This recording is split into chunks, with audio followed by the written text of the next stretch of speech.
Hey everybody, Bob the Vaping Computer Guy. Today we're taking a look at the Lemo Drip by Eleaf. This is their first dripper ever, and we're going to look at it.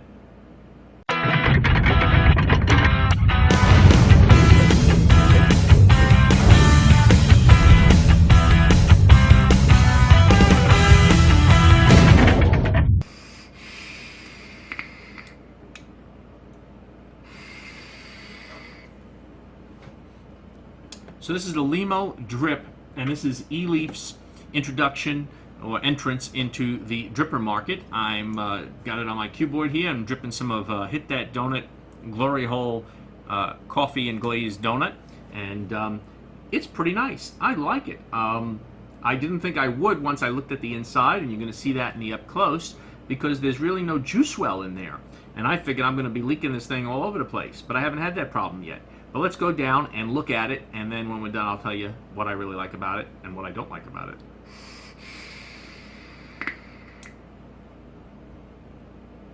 Let's take a look at the Lemo Drop. You know how we do it. This is my first time looking at it and unboxing it, so I'm going to learn it with you, and then we're going to vape on it for a while, and then we'll come back and tell you what I think about it. So this is the standard Eleaf box that a lot of their recent stuff has been coming in, pretty similar. Alright, some information.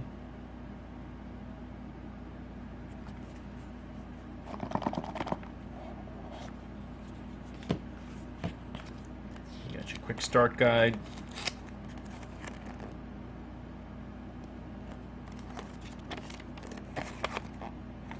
Just the normal stuff. We got some cotton here. I got the device. Let's see, before we do that, what's in this box? Come on, come on, come on. Alright. Let's see what goodies they're giving us. You got a non-standard blue screwdriver. It's a little longer than normal. Nice. Got a couple of, looks like a couple of Claptons in there. Some O-rings and a screw. Here's the device itself. That's the Lemo Drip.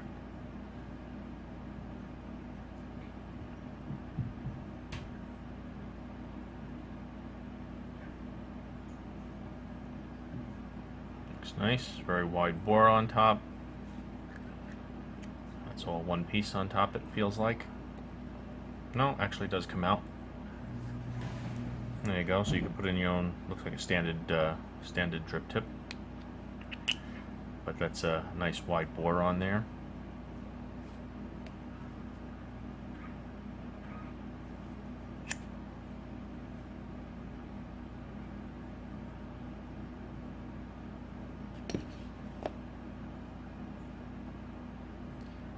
There's your base. Some Phillips screws there. It's kind of large in there for your wire. Alright, airflow coming in from both sides, coming straight up the middle there. That looks like some pretty massive airflow. Alright, it is adjustable, nice. It does lock in place at the ends, it's not free spinning. Let's take a look at these screws.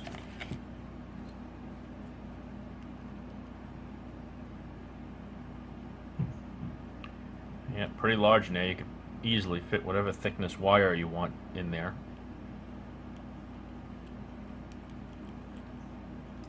It is a two-post design, so if you're going to put dual coils over the sides here, you are going to have wires from both ends going into one post.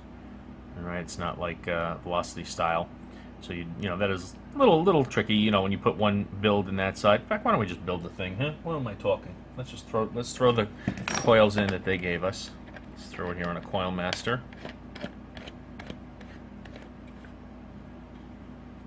Alright. Let's go ahead and open up those screws.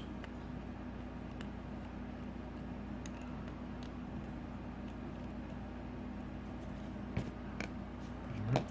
Let's grab those coils that they gave us. Let's just dump everything in the box for now.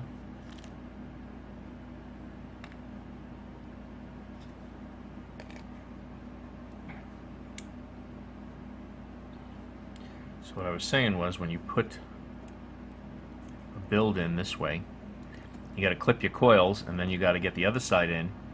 And the best way to do this now is put those there where you want them. Grab your clippers. Right. Get the coil pretty much where you want it. Get the cotton that's stuck on your clippers off, which I'm doing right now. So if I'm going to keep that there, don't lose an eye when you do that. So now that coil is right at the right spot. Now if you take your other coil and do the same, it's going to be the same on both sides. So if you get this pretty much where you want it, where you plan to have it, and cut it, and I'll probably step on those snippets later on and get it stuck on my foot. Now of course you can get your coils where you want them here, one on each side. At least you can when you're not trying to do this and not block it for the camera to see. So if you get them pretty much where you want, a little closer actually. Alright, so you can see they're just resting there, right? They're just resting where I want them. I know I'm blocking the view, but there's no other real way to do this. Alright, so I tighten one down, one side down. You do your best, because you could adjust them later a little bit. Alright, so I got them where I want them. Take a reading. We got 0.47. Now you're just trying to adjust them, you know, if it's not exactly where you wanted them. I mean, those are pretty good. That's pretty centered there. Alright, so get that a little closer for you to look at. So pretty good. If you look at it sideways, pretty much the same in height, and that's what you want. All right, you can even bring those down a little lower if you want them a little closer to the airflow. All right. Just a little burn on it.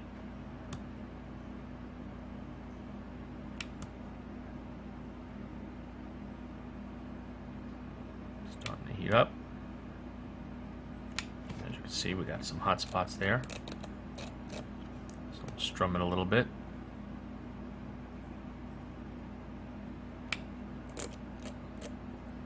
We're leaving these a little spaced. It looks like a 5 wrap in there, or 6 wrap. Right, the battery I have in this Coil Master probably isn't fully charged, so.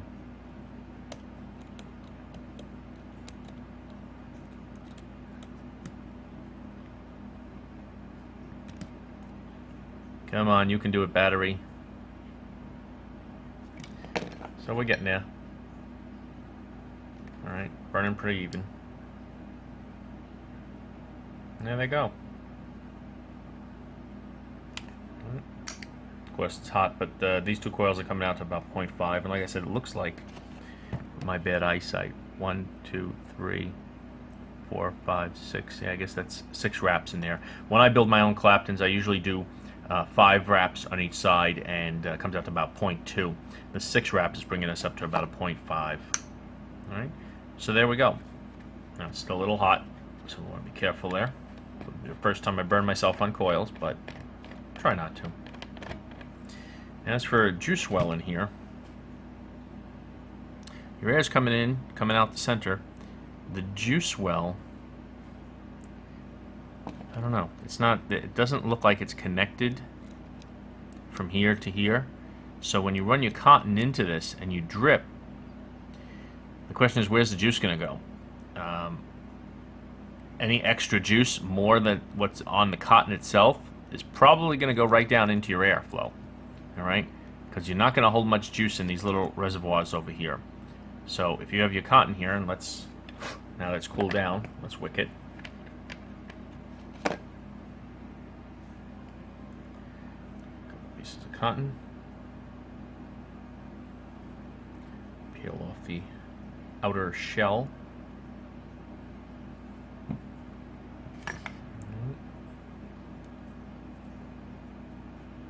Twist the ends.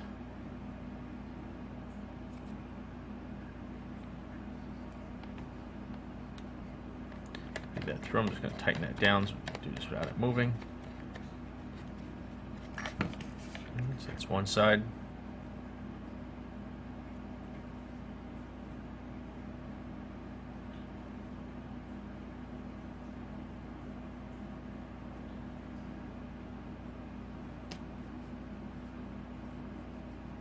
Pulling pretty freely in there. That's the other side.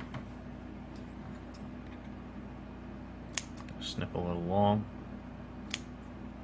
Can always shorten it up if we need to. At this point, we can take this off.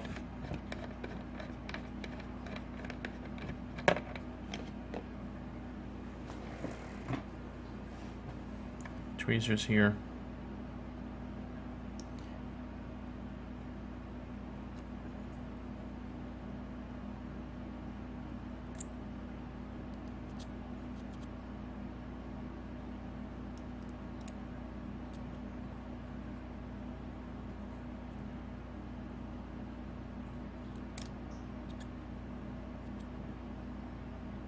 Remember, don't pack it down too tight. You want it loose so the juice will absorb into it better.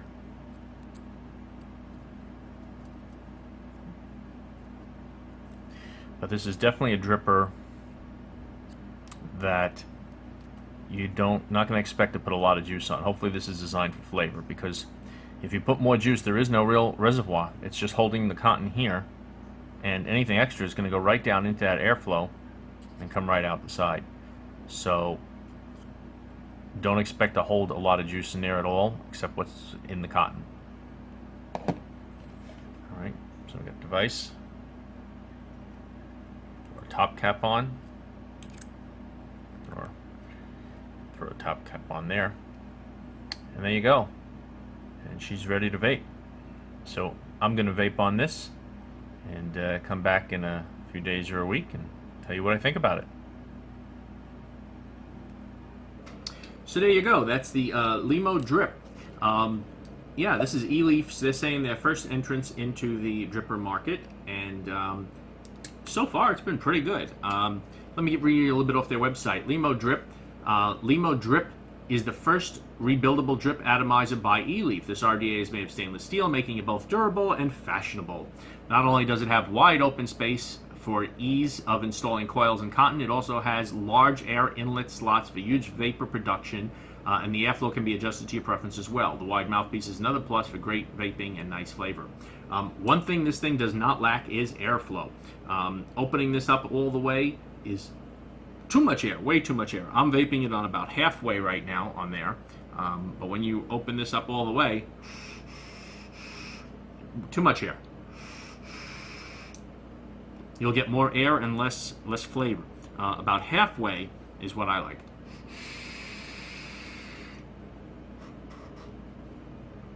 Halfway open on here is like full open on a lot of other drippers. All right, you get no problems with airflow on here. It's great. It really looks nice. It looks nice here on the cuboid. It matches it really well. If you want to see what it looks like on a mech, we can do that. I really don't use mechs much. But I think the stainless steel does look great on there. You know, it's got a nice look. It finishes good. Yeah, she's really nice. Now, because looking at the inside there, when you tuck your cotton down into those little areas for the cotton, there really is no place for it to hold juice. So it's like whatever juice is being held by, just getting juice off my hands here, whatever juice is being held by your cotton is pretty much all there is. And you can see the air slots are going right underneath that. So the air slot is the whole length of it here, and your cotton and coils are running right over the air, which you need in order to have the airflow come right up under it. You'll also be getting airflow from the middle. Your airflow is the whole length, that whole slot. So you might think that that might give you a lot of air that's not hitting a coil directly, because everything coming between the coils is also air coming in. But that's not affecting flavor. Flavor is very good on here. And like I said, because when you tuck your cotton down in those juice wells, I'm calling them juice wells, but it's just where the cotton is going down there, there really is no place in the bottom for juice to sit and, you know, sit on. So you would think you would have to drip more often. But you can get a good amount of cotton in there. So when you drip on it, it is holding a good amount. I can get a good 6-7 hits off of this before I end up re-dripping, and flavor on it has been wonderful. I like the look of it. You can just pop the top off easily and drip right in there, which is what I do, or you can pop the whole thing off pretty easily and drip. I think it's not super tight, but it seems to be just a pretty good tightness on there. A little tighter might have been better, but it's also juiced up right now.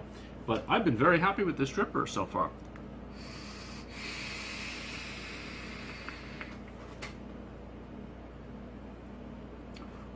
No problem with clouds, that's for sure.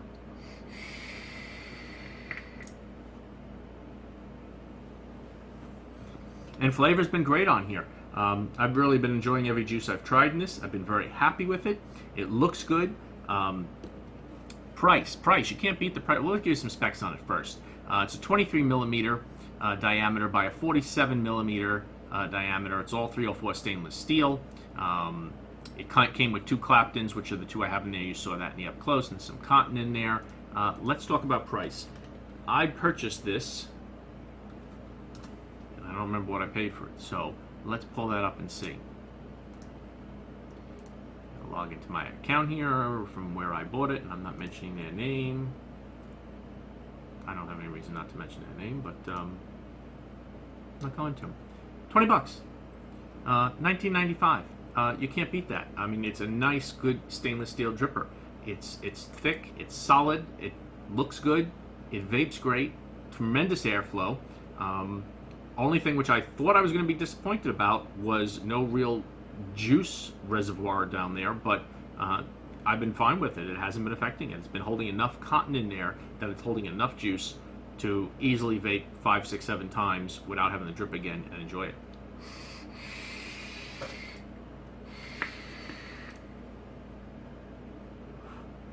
Beautiful. $20, you can't beat it. I definitely recommend it. That's the Lemo Drip by Eleaf. They did a great job for their first entrance into the dripper market, and yeah, it's definitely a recommend. Go out and get one. Enjoy it, and thanks for watching. If you haven't subscribed, please subscribe. Check out my other videos and all that other stuff that I'm supposed to say to try and get you to subscribe, and I'll see you soon.